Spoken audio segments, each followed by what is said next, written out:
रहमतुल्लाहि व बरकातुहू। My dear students and viewers, उम्मीद है आप सब लोग खैरियत से होंगे। जैसा कि हमने अपने प्रीवियस लेक्चर में ऑर्गेनाइजेशन की डेफिनेशन पढ़ी थी कि ऑर्गेनाइजेशन के मीनिंग्स क्या हैं, तो हमने डिस्कस किया था कि ऑर्गेनाइजेशन एक ऐसी अरेंजमेंट को कहते हैं जो डेलिब्रेटली लोग बनाते हैं, पीपल लोग बनाते हैं और कॉमन ऑब्जेक्टिव को, कॉमन गोल को हासिल करने के लिए बनाई जाती है। ऐसी अरेंजमेंट को हम ऑर्गेनाइजेशन कहते हैं। Now we are going to discuss meanings of organisational culture कि ऑर्गेनाइजेशंस में मुख्तलिफ रवायात होती हैं, कल्चर होता है, वैल्यूज़ होती हैं, तौर तरीक़े होते हैं, रूल्स एंड रेगुलेशंस होते हैं जो हर ऑर्गेनाइजेशन के दूसरी ऑर्गेनाइजेशन से डिफरेंट होते हैं। ये ऑर्गेनाइजेशन को यूनिक बनाते हैं। तो ऑर्गेनाइजेशनल कल्चर का मतलब है environment within the organisation, एक ऐसा एनवायरनमेंट, एक ऐसा कल्चर, एक ऐसी ट्रेडिशन, एक ऐसी वैल्यूज़ जो ऑर्गेनाइजेशन जो है वो फॉलो करती है, जो उसकी पहचान बन जाती हैं। तो हम कहते हैं जी इस ऑर्गेनाइजेशन का ये कल्चर है, ये इसकी रवायात हैं, ये इसकी सकाफ़त है, इसके तौर तरीक़े हैं, इसकी इक़दार हैं। से एक ऑर्गेनाइजेशन है वो परचेज़ तो कैश पर करती है, लेकिन जो सेल्स हैं वो क्रेडिट पर करती है। फॉर एग्जांपल, तो हम कहते हैं जी इसका ऑर्गेनाइजेशन का कल्चर क्या है, ये क्रेडिट पर सेल्स करती हैं, क्योंकि उसकी पॉलिसी में शामिल हो चुका होता है जी उधार बेचना है या इंस्टॉलमेंट पर बेचना है। इस तरह किसी ऑर्गेनाइजेशन में एम्प्लॉयज़ को बड़ी वेटेज दी जाती है, बड़ी इज़्ज़त, बड़ी रिस्पेक्ट दी जाती है, अच्छी सैलरीज़, वेजेस दी जाती हैं। तो हम कहते हैं जी ये ऑर्गेनाइजेशन एम्प्लॉय ओरिएंटेड है। यहाँ पर एम्प्लॉयज़ का बड़ा ख्याल रखा जाता है, उनकी वेल बीइंग का ख्याल रखा जाता है, उन्हें सैलरी के अलावा अदर बेनिफिट्स भी प्रोवाइड किए जाते हैं। एनी हाउ, कल्चर का मतलब है वो रेपिटेटिव एक्शंस, वो रूल्स, वो बिलीव्स, वो वैल्यूज़ जो ऑर्गेनाइजेशन कॉन्टीन्यूसली फॉलो करे, जो ऑर्गेनाइजेशन की पहचान बन जाएं, that are called organisational culture. Discuss करते हैं इसके meanings. Organisational culture is a system of shared meanings. देखिए, 2 शुगर मिल है ना, या 2 टेक्सटाइल मिल हैं, या 2 हॉस्पिटल्स हैं, 2 मदरसाज हैं, दोनों का कल्चर डिफरेंट हो सकता है। एक टेक्सटाइल मिल का दूसरी टेक्सटाइल मिल से culture within the organisation, मुख्तलिफ रवायात होती हैं, मुख्तलिफ रूल्स एंड रेगुलेशंस हैं, बिलीव्स हैं, वैल्यूज़ हैं जिनको फॉलो किया जाता है। तो कल्चर का मतलब है environment within the organisation. Discuss करते हैं इसके meanings. Organisational culture is a system of shared meanings. Shared meaning का मतलब है जो आपस में शेयर्ड होते हैं, सब लोग उसको फॉलो कर रहे होते हैं, सबको पता होता है ये ऑर्गेनाइजेशन की रवायात है। फॉर एग्जांपल, आप एक शॉप पर जाते हैं, वहाँ पर लिखा होता है जी ख़रीदा हुआ माल वापस नहीं होगा। ये उनकी सब एम्प्लॉयज़ को पता है। आप उसके किसी भी सेलमैन के पास चले जाएंगे, वो कहेगा नहीं जी जो परचेज़ करके लेके जा रहे हैं आप, ये वापस नहीं होगा। ये शेयर्ड मीनिंग है, सबको पता है कि ऑर्गेनाइजेशन का कल्चर है कि ऑर्गेनाइजेशन जो है वो रिटर्न पॉलिसी नहीं है ऑर्गेनाइजेशन की। इसी तरह आप दूसरी शॉप पर जाते हैं, वहाँ लिखा होता है जी आप कोई भी चीज़ ख़रीद कर ले जाएं, 1 हफ़्ते के अंदर अंदर आप बिल के साथ ले आएँ, हम वापस कर लेंगे आपकी चीज़ें। तो ये शेयर्ड मीनिंग है, सारे एम्प्लॉयज़ को पता है। आप उस ऑर्गेनाइजेशन के किसी भी सेलमैन के पास चले जाएं, उसे पता होगा कि भाई हमारी ऑर्गेनाइजेशन का ये कल्चर है, ये रवायत है कि हम एम्प्लॉय जो कस्टमर है उसकी जो कंप्लेंट्स होती हैं या उसकी जो रिटर्न होती है वो एक्सेप्ट कर लेते हैं। तो ये शेयर्ड मीनिंग है जो सबके दरमियान शेयर्ड होते हैं। एंड बिलीव्स, और ऐसी इक़दार हैं, ऐसी कदरें हैं विद इन एन ऑर्गेनाइजेशन, किसी ऑर्गेनाइजेशन के अंदर, दैट डिटरमाइंस, जिससे पता चलता है इन लार्ज डिग्री, एक बड़े पैमाने पर, हाउ एम्प्लॉय एक्ट। कल्चर से पता चलता है कि उसके एम्प्लॉयज़ कैसे एक्ट करेंगे, ऑर्गेनाइजेशन कैसे रिएक्ट करेगी, ऑर्गेनाइजेशन का तौर तरीक़ा कैसा होगा, ऑर्गेनाइजेशन कैसे बिहेव करेगी किसी सिचुएशन में, ऑर्गेनाइजेशन की पॉलिसी क्या होगी। तो ऑर्गेनाइजेशनल कल्चर को समझना बड़ा इम्पॉर्टेंट है, क्योंकि मैनेजर को जब ऑर्गेनाइजेशन में काम करना पड़ेगा तो उसके कल्चर को फॉलो करना पड़ेगा या कल्चर सेट करना पड़ेगा। एज अ मैनेजर यहाँ उसे कल्चर डिफरेंट कल्चर्स में एडजस्ट होना पड़ेगा, यहाँ उसे किसी ऑर्गेनाइजेशन का कल्चर खुद बनाना पड़ेगा। तो कल्चर की वजह से मैनेजर्स पर बड़ा इम्पैक्ट होता है। आप एक ऑर्गेनाइजेशन के मैनेजर हैं, उसका कल्चर डिफरेंट है, आप दूसरी ऑर्गेनाइजेशन में जाते हैं, उसका कल्चर डिफरेंट होता है, तो ये आपकी मैनेजमेंट जो वे आउट है, आपका मैनेजमेंट का जो तरीक़ाकार है आपका, उसको इफ़ेक्ट करेगा कि आप किस तरह मैनेज कर रहे हैं। एक ऑर्गेनाइजेशन का कल्चर डिफरेंट है, उसमें मैनेजमेंट की पॉलिसीज़ डिफरेंट अडॉप्ट होंगी। एक दूसरी कल्चर की ऑर्गेनाइजेशन है, वहाँ पर आपको डिफरेंट टेक्निक्स यूज़ करनी पड़ेंगी। अब इस डेफिनेशन में कुछ चीज़ें हैं जो आपको अंडरस्टैंड करनी है कि कल्चर एक परसेप्शन है, एक राय है, एक ख्याल है किसी ऑर्गेनाइजेशन के बारे में कि ऑर्गेनाइजेशन इस तरह से अमल करेगी, इस तरह से उसका एटीट्यूड होगा, इस तरह से उसका बिहेवियर होगा, इस तरह वो रिएक्ट करेगी। That exist in the organisation, जो ऑर्गेनाइजेशन में एग्जिस्ट कर रहा होता है। कल्चर ऑर्गेनाइजेशन के बारे में एक राय है, एक परसेप्शन है जो ऑर्गेनाइजेशन में एग्जिस्ट करती है। नॉट इन द इंडिविजुअल, ये इंडिविजुअल पर डिपेंड नहीं करती, मतलब लोगों पर डिपेंड नहीं करती, ये ऑर्गेनाइजेशन का कल्चर है। जैसे आप मैकडोनल्ड में जाएं, वहाँ पर कल्चर है जी, हर आपसे जो वेटर है ना वो स्माइलिंग फेस से मिलेगा, चाहे वो खुश है या नहीं है। ये कल्चर उस ऑर्गेनाइजेशन ने बनाया हुआ है कि जी आपने कस्टमर को वेलकम करना है, स्माइलिंग फेस के साथ आपने उसे जो है वो वेलकम करना है, चाहे उसका दिल कर रहा है इंडिविजुअल का या नहीं कर रहा, ये कल्चर उसे इन्फोर्स करता है। तो कल्चर एक ऑर्गेनाइजेशन का होता है, उसके बारे में उसकी परसेप्शन है, इंडिविजुअल्स के बारे में कल्चर नहीं है। Organisation culture is descriptive term. आप किसी ऑर्गेनाइजेशन में जाएंगे, वहाँ पर उनके साथ बिजनेस करेंगे, उनके कस्टमर बनकर जाएंगे, या उस ऑर्गेनाइजेशन में जॉब करेंगे, उस ऑर्गेनाइजेशन के मैनेजर होंगे, तो ये डिस्क्रिप्टिव टर्म है कि आप ये नहीं कि हम पहले इसे तखमीना लगाएं। जैसे हम किसी कंपनी के बारे में पता चलाते हैं भाई इस कंपनी का कितना कैपिटल है, कितने एम्प्लॉयज़ हैं, हम इवैल्यूएट कर सकते हैं, हम इवैल्यूएशन कर सकते हैं कि उस कंपनी का कितना प्रॉफिट है, कितने एसेट्स हैं, कितने लायबिलिटीज़ हैं। कल्चर को इवैल्यूएट नहीं किया जा सकता, कल्चर डिस्क्रिप्टिव होता है, खुद बताता है अपना आप। Culture is a descriptive term, describe करता है, तौर तरीक़ों से पता चलता है, मुख्तलिफ़ हालात में कंपनी के एक्शन से पता चलता है, कंपनी के फ़ैसलों से पता चलता है, मैनेजमेंट पॉलिसी से पता चलता है। आप इसको इवैल्यूएट नहीं कर सकते रैदर दैन इवैल्यूएट्स। जैसे आप दो कंपनियों का मुवाजना करते हैं, जी इस कंपनी का कैपिटल ज़्यादा है, इसका कम है, इसके एम्प्लॉयज़ ज़्यादा हैं, इसके एम्प्लॉयज़ कम हैं। कल्चर इस तरह से इवैल्यूएट नहीं होता, कल्चर डिस्क्रिप्टिव टर्म है। ये कंपनी के फ़ैसलों से, कंपनी के rules and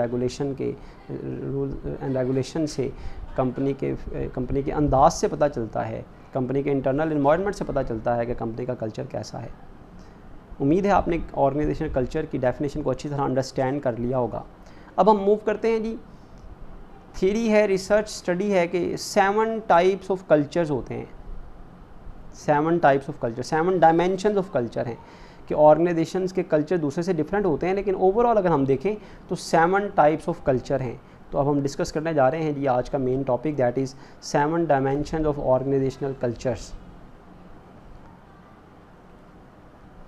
7 dimensions of organisations culture, 7 पहलू हैं ऑर्गेनाइजेशन कल्चर के।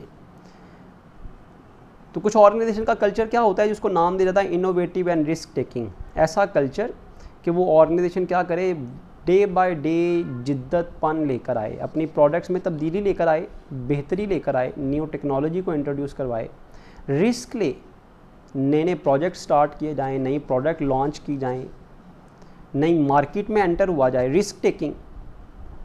तो ये कल्चर है कि ऑर्गेनाइजेशन क्या जिद्दतपन लेकर आ रही है, डे बाय डे अपनी प्रोडक्ट्स में चेंज कर रही है, अपनी पॉलिसीज़ में इम्प्रूवमेंट लेकर आ रही है, रिस्क ले रही है। रिस्क मतलब नई प्रोडक्ट लॉन्च करना एक रिस्क है, नई मार्केट में एंटर होना रिस्क है, नए rules and regulation banana risk है, नई प्रोडक्ट लेकर आना रिस्क है, प्रोडक्ट में चेंज करना एक रिस्क है ना कि भाई मार्केट में एक्सेप्ट होगा या नहीं होगा। तो ये कल्चर होता है ऑर्गेनाइजेशन का। कुछ ऑर्गेनाइजेशन इनोवेटिव और रिस्क टेकिंग होती हैं और कुछ नहीं होती। तो एक डायमेंशन है कल्चर की, इनोवेटिव होना और रिस्क टेकिंग होना। The degree to which employees are encourage to be innovative and risk taking. ऐसा कल्चर जिसमें एम्प्लॉयज़ को इनकरेज किया जाता है, हौसला दिया जाता है, उन्हें इनकरेज किया जाता है कि भाई अच्छी बात है, आपने नए आइडियाज़ आप लेकर आए हैं, आप इनोवेटिव हैं, आप नए तरीके हमें बता रहे हैं, नए आइडियाज़ हमसे शेयर कर रहे हैं, आप रिस्क ले रहे हैं। एम्प्लॉयज़ को इनकरेज किया जाता है। और इसके बरक्स अगर आप देखें तो कुछ ऐसी ऑर्गेनाइजेशन है जो रिस्क को अवॉइड करती हैं, जो इनोवेशन नहीं लेकर आती, वो एक ही किस्म की प्रोडक्ट पिछले 20 साल से बना रही हैं क्योंकि वो रिस्क नहीं ले सकती, उनका कल्चर डिफरेंट है। क्लियर? नेक्स्ट डायमेंशन है जी, कुछ ऑर्गेनाइजेशंस का कल्चर होता है अटेंशन टू डिटेल, कि वो हर काम को सोच समझ कर तफसील हासिल करके उसके बारे में डिटेल इंफॉर्मेशन हासिल करके फिर कोई काम करती हैं। एम्प्लॉयज़ से भी एक्सपेक्ट किया जाता है कि कोई भी काम करने से पहले उसकी सारी तफसीलात हासिल की जाएं, उसका मवाजना किया जाए, सारे एस्पेक्ट्स जो हैं किसी फ़ैसले के हवाले से, किसी प्रोडक्ट के हवाले से, किसी एक्शन के हवाले से, पहले वो सारे डिटेल गेट की जाएं, फिर उनका एनालिसिस के बाद फिर फ़ैसला किया जाए। अटेंशन टू डिटेल इस वजह से कि वो ऑर्गेनाइजेशन बड़ी प्रोएक्टिव होती हैं, वक्त से पहले तज्जिया करती हैं, फिर फ़ैसला करती हैं। तो ये कल्चर होता है भी कि आपने स्पॉन्टेनियस होना है, मतलब आपने जल्द फ़ैसले करने हैं या सोच समझ कर फ़ैसले करने हैं। Degree to which employees are expected, employee से ये एक्सपेक्ट किया जाता है टू एग्जिबिट, कि वो शो करें प्रिसीजन, बड़ा नाप तोल कर काम करना, प्रिसीजन के साथ, एनालिसिस मवाजना करके, एन अटेंशन टू डिटेल, और सारी तफसीलात हासिल करके फिर वर्क को परफॉर्म करना, रैदर दैन आप जल्दबाजी में कोई गलत काम करें, गलत एक्शन ले लें। अटेंशन टू डिटेल एक कल्चर है जो कुछ ऑर्गेनाइजेशन में अडॉप्ट किया जाता है। थर्ड कल्चर है जी आउटकम ओरिएंटेशन, ऐसी ऑर्गेनाइजेशंस जो आउटकम रिज़ल्ट पर फोकस करती हैं, टारगेट्स पर फोकस करती हैं। दे आर नॉट कंसर्न कि टारगेट कैसे अचीव हो रहे हैं, they are concern only with the achievement of targets. ऐसी ऑर्गेनाइजेशन का फोकस जो है वो आउटकम्स पर होता है, रिजल्ट्स पर होता है, नताइज पर होता है, गोल्स की अटेनमेंट पर होता है। चाहे उन गोल्स को हासिल करने के लिए जो मर्जी टेक्निक्स इस्तेमाल की जाएं, ऐसी ऑर्गेनाइजेशन जो हैं वो आउटकम ओरिएंटेड कहलाती हैं, जिनका जो फोकस है वो सिर्फ रिजल्ट्स पर होता है। The degree to which manager focus on results और आउटकम्स, मैनेजर का फोकस, तवज्जो, सारे का सारा फोकस किस पर होता है? रिजल्ट्स पर, आउटकम पर, rather than on the techniques. Techniques पर फोकस नहीं होता, टेक्निक्स मतलब जो तरीके इस्तेमाल किए जाते हैं आउटकम को हासिल करने के लिए, एंड प्रोसेसेस, जो तरीक़ाकार, जो वे आउट इस्तेमाल किए जाते हैं use to achieve those outcomes, उन आउटकम्स को हासिल करने के लिए जो तरीके, जो टेक्निक्स इस्तेमाल की जाती हैं उनको फोकस नहीं किया जाता। फोकस किसको किया जाता है? फोकस ऑन रिजल्ट्स और आउटकम्स, कि भाई रिज़ल्ट मिलना चाहिए, चाहे जो मर्जी वे आउट इस्तेमाल करें। आजकल पाकिस्तान में जो फार्मास्यूटिकल इंडस्ट्री है वो आउटकम ओरिएंटेड है, कि वो अपने सेल्स फोर्स जो है, मेडिकल रिप्रेजेंटेटिव जो है, उनको कहते हैं भाई बस टारगेट अचीव होना चाहिए, चाहे डॉक्टर को जितनी मर्जी कमीशन देनी पड़े, चाहे आपको होलसेल में बेचना पड़े, चाहे आपको आउट ऑफ टेरिटरी जाकर बेचना पड़े, टारगेट अचीव होने चाहिए, इतनी सेल हमें चाहिए, चाहे उसके लिए जो सा मर्जी मीन यूज़ करें, डॉक्टर को जो मर्जी लालच दें, आप चाहे मेडिकल स्टोर वाले को जो मर्जी लालच दें, टारगेट अचीव होने चाहिए। तो ये भी कल्चर है ऑर्गेनाइजेशन का, आगे ऑर्गेनाइजेशन आउटकम ओरिएंटेड है। तो ये 3 डायमेंशन हमने डिस्कस कर लिए जी, innovation and risk taking, attention to detail, outcome oriented. Next dimension है जी पीपल ओरिएंटेड, ऐसी ऑर्गेनाइजेशंस जो अपने एम्प्लॉयज़ को अहमियत देती हैं, ऑर्गेनाइजेशन में काम करने वाले लोगों को अहमियत दी जाती है, उनकी बात सुनी जाती है, उन्हें बेनिफिट दिया जाता है, उनकी वेलबींग के लिए काम किया जाता है, उन पर ज़रूरत से ज़्यादा बोझ नहीं डाला जाता, फ़ैसला करने से पहले उनसे पूछा जाता है। पीपल ओरिएंटेड, कि अपने एम्प्लॉयज़, अपने मैनेजर्स, अपनी सेल्स फोर्स, सबको साथ लेकर चला जाता है। पीपल ओरिएंटेड का मतलब ये है, ऐसा कल्चर है जिसमें एम्प्लॉयज़ को अहमियत दी जाती है, एम्प्लॉयज़ की वेलबींग के लिए काम किया जाता है, एम्प्लॉयज़ से मशवरा किया जाता है, फिर कोई फ़ैसला किया जाता है।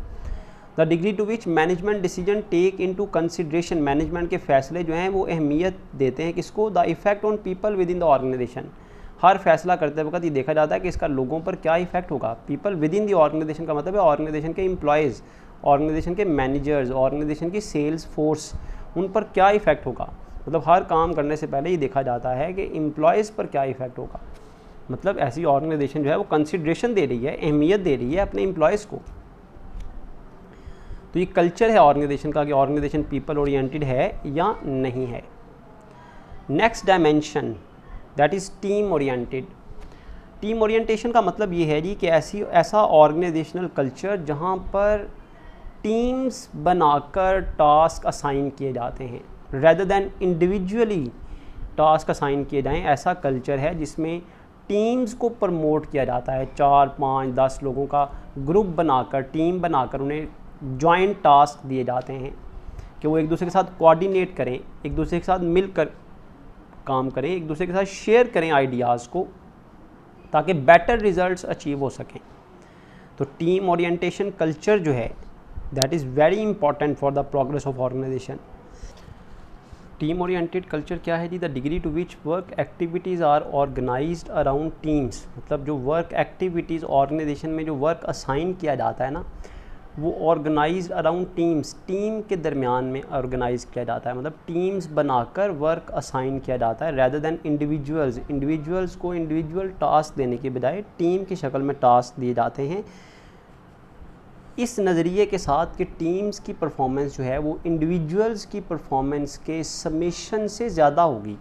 कि इंडिविजुअल अगर अलग अलग एफर्ट करेंगे तो उनकी जो कुल परफॉर्मेंस है, जो टोटल उनकी आउटपुट है, वो कम होगी टीम की आउटपुट से। जब वही 5 लोग मिलकर किसी टारगेट को अचीव करने की कोशिश करेंगे तो वो ज़्यादा बेटर रिजल्ट्स प्रोड्यूस कर सकेंगे। तो ये टीम ओरिएंटेशन जो है ये कल्चर है किसी ऑर्गेनाइजेशन का। इसी तरह 6th डायमेंशन है एग्रेसिवनेस, कि एक ऑर्गेनाइजेशन इजी गोइंग है या एग्रेसिव है। तो एग्रेसिवनेस एक कल्चर है किसी ऑर्गेनाइजेशन का, कि कितनी स्पॉन्टेनियसली जल्दी ऑर्गेनाइजेशन जो है वो रिएक्ट करती है जब भी उसे कोई प्रॉब्लम फेस करनी पड़ती है, जब भी एनवायरनमेंट में कोई चेंज आता है, जब भी ऑर्गेनाइजेशन में कोई चेंज आता है। अब देखें, आपने कुछ नोट किया कि जब ये कोरोना वायरस की वबा शुरू हुई तो कुछ ऑर्गेनाइजेशंस ने रैपिडली, बड़ी जल्दी अपनी एडवर्टीज़मेंट को चेंज कर दिया, उसमें कोरोना वायरस को ऐड कर दिया, किस तरह मैसेज के हवाले से कि कोरोना वायरस से बचने के हवाले से मैसेज दे दिया कि लोग इसमें ज़्यादा इन्वॉल्व होंगे, लोग समझेंगे कि कंपनी को बड़ा एहसास है, कंपनी लोगों को एजुकेशन प्रोवाइड कर रही है। तो ये कंपनीज़ का कल्चर होता है कि वो रैपिडली रिस्पॉन्स करती हैं एनवायरमेंटल चेंजेस को, या इजी गोइंग, आसानी से, आहिस्ता से, बस रूटीन की पॉलिसीज़ को अडॉप्ट करती हैं। अग्रेसिवनेस का मतलब क्या हुआ जी? The degree to which people are aggressive and competitive. हर वक्त जोश में रहना, जल्दबाजी में रहना, मुकाबले के लिए तैयार रहना, rather than easy going and cooperative. Rather than कि वो इजी गोइंग, आसानी से काम करने को पसंद करें, रूटीन एक्टिविटीज़ को करने में को लाइक करें। ऐसा कल्चर है जो बड़ा एग्रेसिव होता है। ऐसी ऑर्गेनाइजेशन जो स्पॉन्टेनियसली रिस्पॉन्ड करती हैं जितनी भी एनवायरमेंटल चेंजेस आती हैं। लास्ट डायमेंशन है जी कि ये भी ऑर्गेनाइजेशन का कल्चर है कि कुछ ऑर्गेनाइजेशन स्टेबिलिटी को फोकस करती हैं और कुछ ग्रोथ को फोकस करती हैं। स्टेबिलिटी का मतलब ये है कि ऑर्गेनाइजेशन जो है वो इस्तेहकाम चाहती है, वो आए दिन कोई नई नई पॉलिसीज़, नई नई प्रोडक्ट्स या नई नई तरीके नहीं अपनाती, बल्कि वो क्या करती है, जो करंटली एक्टिविटीज़ हैं, करंटली जो प्रोडक्ट्स हैं उन्हीं को बेहतर बनाने के लिए, उन्हीं की बेस पर मार्केट को कैप्चर करने के लिए एक्टिविटीज़ परफॉर्म करती है, रेदर देन कि वो किसी स्टेटस को में, मतलब एक से बढ़कर एक आगे निकलने की दौड़ में शामिल नहीं होती। तो स्टेबिलिटी का मतलब ये है ऐसी ऑर्गेनाइजेशन है जो दौड़ में शामिल नहीं होती स्टेटस की, तो ये हमें दूसरे से आगे निकलना है, उससे आगे निकलना है, हमें सबसे आगे निकलना है, बल्कि ये अपने आप पर फोकस करती हैं और एम्फेसाइज़ करती हैं कि अपने ऊपर अपनी जो करंट परफॉर्मेंस है उसको मेंटेन किया जाए, अपनी परफॉर्मेंस को ख़राब ना होने दिया जाए। तो ये स्टेटस को की जो जंग होती है, एक दूसरे से आगे बढ़ने की जो जंग होती है, उसमें शामिल नहीं होता ये ऐसी ऑर्गेनाइजेशन, क्योंकि इनका कल्चर ये है कि ये अपनी करंट परफॉर्मेंस को मेंटेन करने के लिए एफर्ट करते हैं। The degree to which organisational activities emphasise maintaining the status quo in contrast to growth, कि अपना स्टेटस को जो है, अपना म्यार जो है वो मुस्तहकम रखने के लिए, मेंटेन रखने के लिए, बरकरार रखने के लिए एफर्ट करते हैं। इन कंट्रास्ट रेदर देन कि ये क्या करते हैं, ग्रोथ की तरफ फोकस नहीं करते, मतलब आगे बढ़ने की बजाय ये अपने आप अपनी पोजीशन को मुस्तहकम रखने की कोशिश करते हैं। तो ऐसे कल्चर जो है वो स्टेबिलिटी कल्चर कहलाते हैं। इसके ऑपोजिट दूसरी ऑर्गेनाइजेशन ऐसी भी हो सकती है जो ग्रोथ कल्चर हो, जिनमें जो एक दूसरे से आगे बढ़ने के लिए डे बाय डे जो है वो अपनी जो एक्टिविटीज़ हैं उनको चेंज करते रहें, अपनी पॉलिसीज़ को चेंज करते रहें, आए दिन नई प्रोडक्ट लॉन्च करें, नया इनिशिएटिव लें, नए रूल्स एंड रेगुलेशन बनाएं। तो ये डिपेंड करता है कि ऑर्गेनाइजेशन जो है वो उसका कल्चर कैसा है। तो ये 7 डायमेंशन है जी ऑर्गेनाइजेशनल कल्चर की। हर ऑर्गेनाइजेशन जो है वो दूसरी ऑर्गेनाइजेशन से डिफरेंट होती है।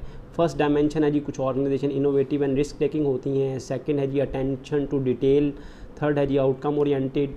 फोर्थ है people oriented organisations, team oriented organisation, aggressiveness, and last है स्टेबिलिटी। तो यहाँ पर ये टॉपिक हमारा 7 डायमेंशन ऑफ ऑर्गेनाइजेशनल कल्चर जो है ये यहाँ पर कंप्लीट हुआ। इंशाल्लाह ताला नेक्स्ट लेक्चर में हम हॉफस्टेड का मॉडल पढ़ेंगे जिसमें ऑर्गेनाइजेशनल कल्चर को एक डिफरेंट वे से प्रेजेंट किया गया है।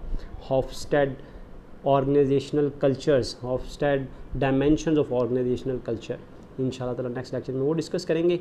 उम्मीद है इस लेक्चर को आपने अच्छी तरह अंडरस्टैंड कर लिया होगा। मैं अपने लेक्चर को यहाँ पर वाइंड अप करता हूँ। अल्लाह ताला हम सबका हामी नासिर हों। जज़ाकुमुल्लाह खैरा।